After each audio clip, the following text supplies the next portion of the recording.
இப்போ அந்த வடவரத்துலேருந்து போட்ட ஏரியோட பலன் பாருங்கள். அங்கேருந்து தண்ணி பூரம் இங்கே வழிஞ்சு இப்படியே வந்துடுதுங்க. அங்கேருந்து வந்து அதே மாதிரி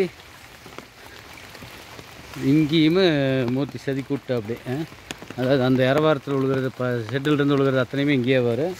இங்கே வந்து இது மூலமாக அந்த சைடு போய் பாருங்கள், ரெயின் வாட்டர் ஹார்வெஸ்டிங் பிட்டு ஃபுல்லாக தண்ணி நிற்குது. ஒரே நிமிஷம். அந்த சென்ட்ரல் இருக்கிற பைப் தான் அந்த மெஷெல்லாம் வச்சு இது பண்ணிக்கிறோம்.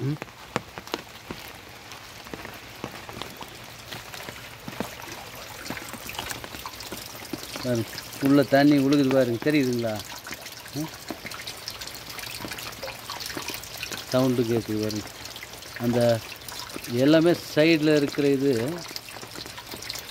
அந்த ஃபில்டரெல்லாம் பண்ணிக்குது. அதிலிருந்து உள்ளே விழுந்து இதிலிருந்து அப்படியே ஒரு எல் பண்டு போட்டு நாங்கள் இந்த பக்கத்துலேயே போர் இருக்குது பாருங்கள். போரோட கேசிங் பைப்பில் ஜாயின் போட்டோம். அதனால் எப்போ இதில் தண்ணி உள்ளே போனாலும் அப்படியே போருக்குள்ளே இறங்கியிருக்கேன் ஃபில்டர் ஆகி. ஏன்னா இது பூரா பாருங்கள், சுற்றி மெஷ்ஷு இதெல்லாம் போட்டு வச்சுருக்கிறோம். Borewell recharging bit in full action. இப்போ சமீபத்தில் போட்ட ஏரியோட இதில் தான் அந்த வடவரத்துலேருந்து அப்படியே தண்ணி இதுக்கே வந்துடுதுங்க. அதுக்கு தகுந்த மாதிரி மழையும் வந்துடுச்சு.